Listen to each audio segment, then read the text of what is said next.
Hey people, welcome to the Run Testers. In this video we've got a big old head-to-head for you between two popular daily trainers. We've got the Adidas Boston 13, older but still a massive favourite, the ASICS Superblast 2. Those two are going up against each other.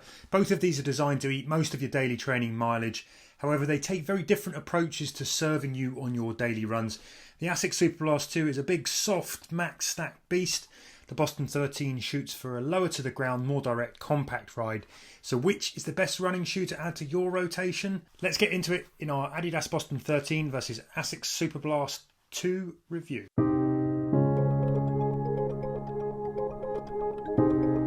First up, the all-important details then. The Boston 13 packs 36mm on the heel, 30 in the forefoot for a 6mm drop. The Superblast 2 ramps up the midsole wedge with massive 45 in the heel, 37 in the forefoot for an 8mm drop. On weight, in a UK 8.5, US 9, the Boston 13 lands at 9.1 ounces or 259 grams. The Superblast 2 comes in at 8.9 ounces or 254 grams in a UK 8.5, US 9.5. And when it comes to price, the Superblast 2 commands a premium. This one is going to set you back $200 or £200. You're going to pay $160 or £140 for the Adidas Boston 13.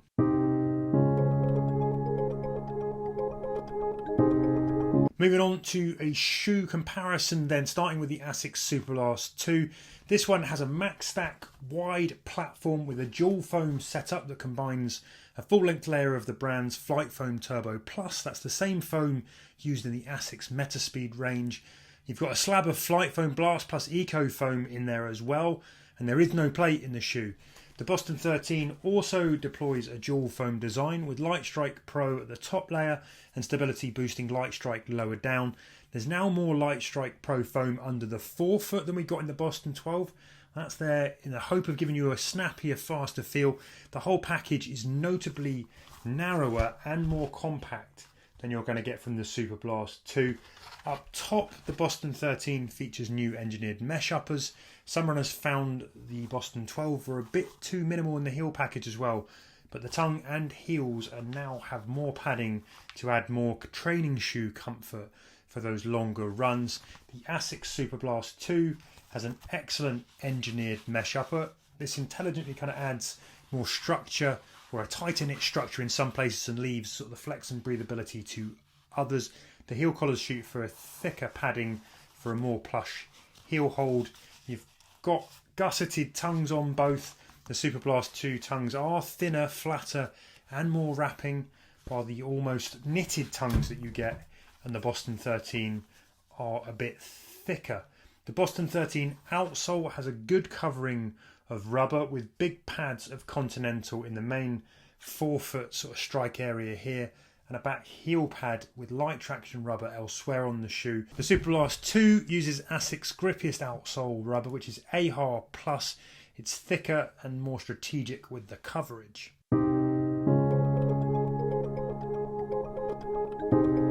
Closer look at fit then, and the big difference here I think is just how spacious the ASICS Superblast 2 feel.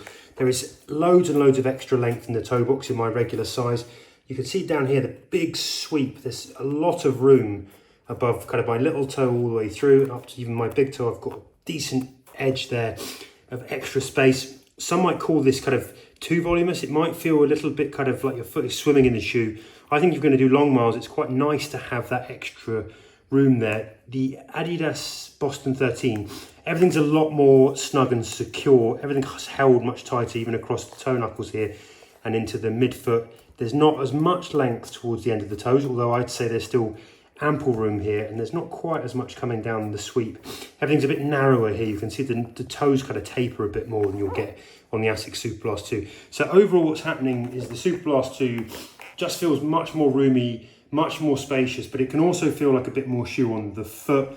Come back into the heel collars, you're going to have medium padding on the Boston 13. You get a bit more plush padding on the Superblast 2. I think in terms of the padding on the tongues, the Bostons are actually a little bit more padded than these kind of flat wrapping Superblast tongues, which do have a couple pads here to help with the lace pinch. And they sort of wrap a bit more around the top of the foot.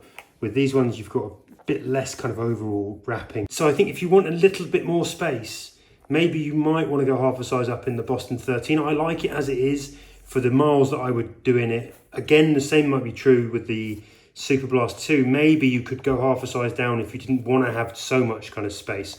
So they're sort of very different in that when you go true to size.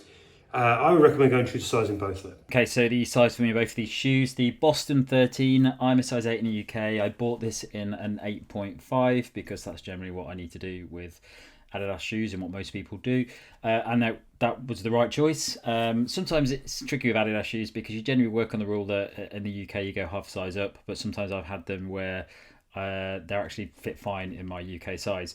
The Adidas Boston 13 is pretty much stick to the rule where you go up half a size. This is at 8.5, so plenty of space in the forefoot for me and around the sides of the forefoot in half size up for me. I did the midfoot section. I've got fairly average width feet, so I pretty much at my limit of what I would go to with this shoe. If I had wider feet, I might struggle a little bit with that midfoot lockdown. It's a bit more of a restrictive shoe around that area. But I really like the padding around the back section of the Boston 13. I haven't tried the previous version, but I know that was a problem some people had. And I do have an issue with a lot of Adidas shoes where the heel collar, because they don't have a lot of padding on, I have had rubbing in various versions of Adidas shoes. This is really, really comfortable. So the padding around the ankle collar, and the tongue as well is not the most padded tongue, but it's pretty nice for a lean, faster shoe. So yeah, I would say half size up in the UK size in the Boston 13. The Superblast 2 is actually quite a long shoe, definitely a lot more space before my big toe in this than in the Boston 13, and it's quite a roomy shoe around the forefoot as well. So you might want to half down half a size in the Superblast 2. I wouldn't. I've been absolutely fine with being in my UK size 8 in the Superblast 2. Didn't have any issues with that extra space, but if you wanted a more leaner fit, if you wanted a little bit less space before that big toe, then you might want to size down half size. But I'd probably suggest going to your size. There's also loads of padding on the Superblast 2. It's a very comfortable shoe. It's a shoe that's very much designed for that nice level of padding and cushioning when you're out there on the long run. So I half size up in the Boston 13, maybe half size down in the Superblast 2. Okay, so these are two shoes that you'll be looking at if you are looking for performance training benefits from your shoes. And you might be wanting a bit of versatility as well, but you're probably looking for a shoe that is not necessarily a carbon plate performance ratio. You're looking maybe a step under that, and you're looking for the training that you can use alongside a carbon plate shoe. I'll start with Superblast 2 because that's been out for considerably longer. Now, I love the Superblast and the Superblast 2. I think it's a really, really solid training shoe, especially if you're doing longer training. The Superblast 2 is a shoe that I've used quite a bit for last couple of marathons I've done.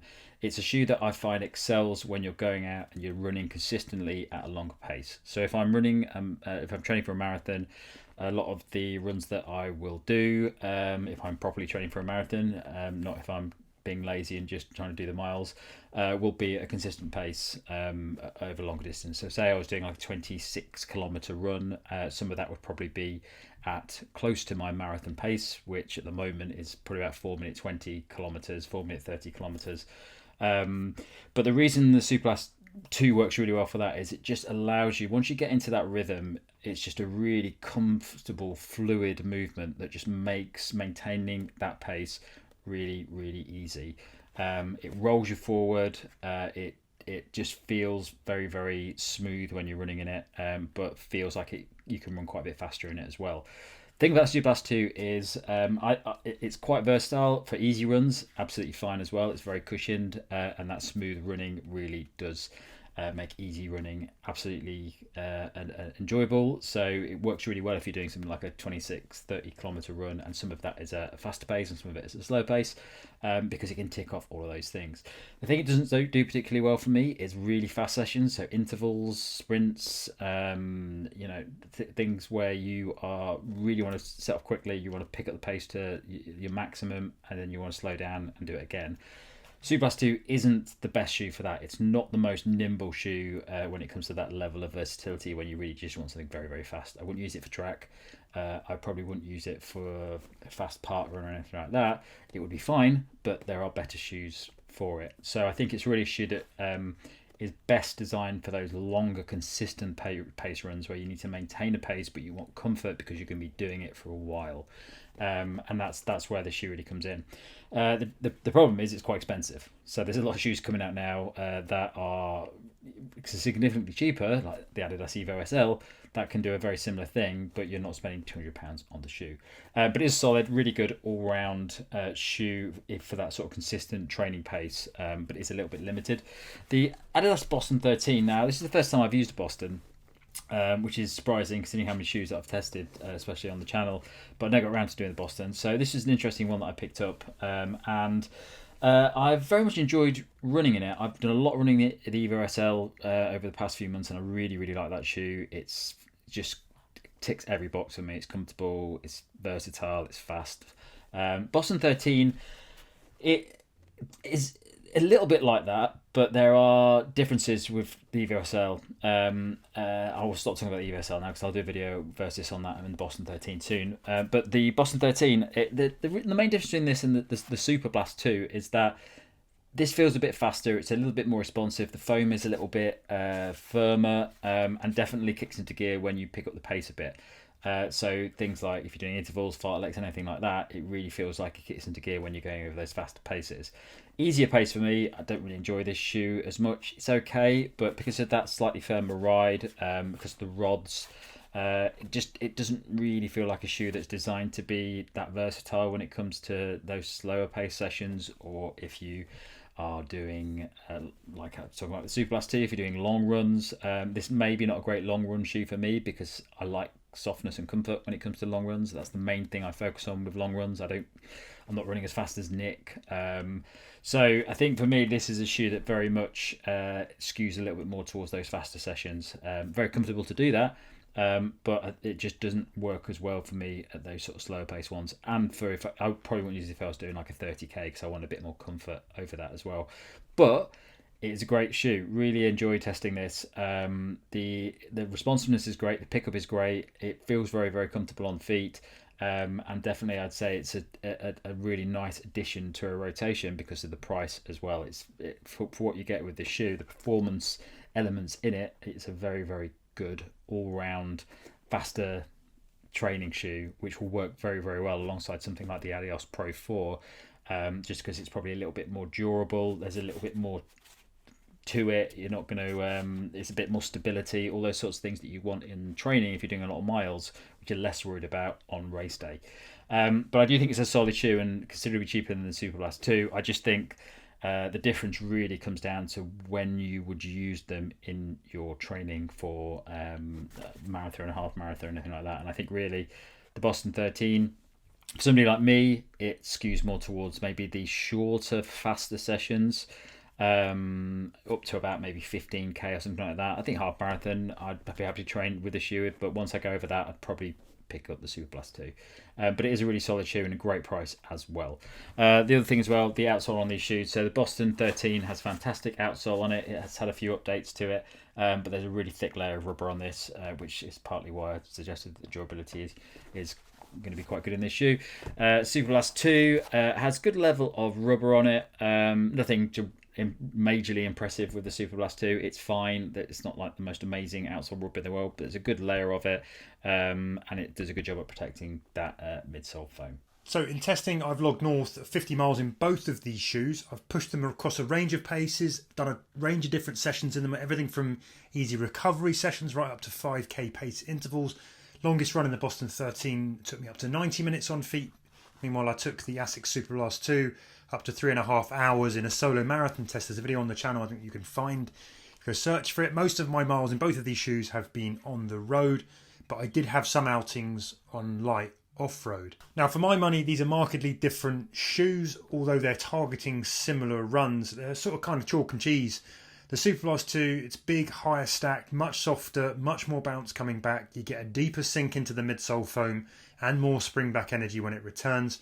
There's also much more cushion in the heel, so if you're a heel striker and you land further back, the Superblast 2 is going to afford you more protected landings. Now, for such a high stack shoe, the Superblast 2's big wide base offers some reliability underfoot, but it's not as consistent, reliable and stable as the firmer, almost blockier Boston 13. You will need to like a bigger shoe, I think, to get on with the Superblast 2 as well. If you like things more precise, more agile, more nimble, the Boston 13 is probably the way to go. The Boston 13 ride definitely relies much more on quicker pickup. There's not a lot of compression in the midsole. Everything returns fairly immediately, does feel firmer under the foot, can feel a bit blocky by comparison to the Superblast 2. And I would say the Boston 13 leans more into a mildly springy responsiveness with a sort of firmer edge.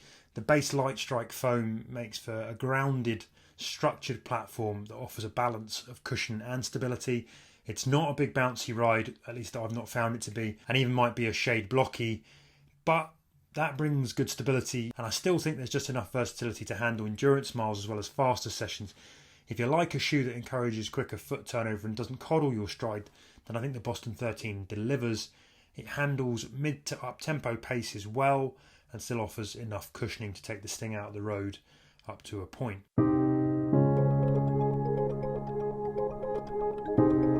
So my verdict on these two shoes, I think it really comes down to the type of runner you are and the type of running that you're doing. I think if you are running a lot of longer sessions and you want comfort and consistent pacing, I think the Superblast 2 is a better shoe. I think it's more versatile, especially if you're doing easier sessions as well, or if you're going out to do a long run and you don't know if you're going to how fast you're going to be running. You might end up running a really slow long run. Superblast 2 works really, really well for that. But when it really kicks into gear is if you're doing those faster, longer training sessions where you want something that's going to give you comfort, roll you through all the way, and just make those longer sessions as easy as possible. It's a very nice shoe for those sort of tempo sessions or just long run sessions where you want to make them as easy as possible. You want to maintain the pace. The Boston 13, I think, very much is a shoe that is designed for someone like me. It's designed for those sort of shorter, faster sessions. It's got a lot in relation to the Adios Pro series because of the rods and everything. But for me, it lacks the versatility when it comes to those easier sessions or the longer sessions where I want a little bit more padding and comfort. But their price is very different with these shoes. So there's a massive difference between the Boston 13 and the Superblast 2. So that makes the Boston 13 significantly more palpable for a lot of people because not a lot of people want to spend £200 on a running shoe if you're going to use it for a specific thing. And I think that some people will probably, who like Kieran, probably like firmer rides on their shoes. Boston 13 is probably absolutely fine for long sessions, marathon distance runs, things like that. But for me, I definitely go for Superblast 2 for those longer sessions. So between the two shoes, it's really tricky because for me, most of the runs that I'm more likely to do with these two shoes are probably the Superblast 2 type ones, where if I'm doing a marathon, I want a shoe that's really comfortable for those longer sessions, and I want to maintain a pace. But equally, I do really like the Boston 13. But out of these, I'm going to go for the Superblast 2 as the shoe that I would pick out of them, just because of the type of runner I am and the way that it rides. But I think they're both really, really good shoes. And if it came down to price, I'd probably say the Boston 13 because it's so much cheaper than the Superblast 2.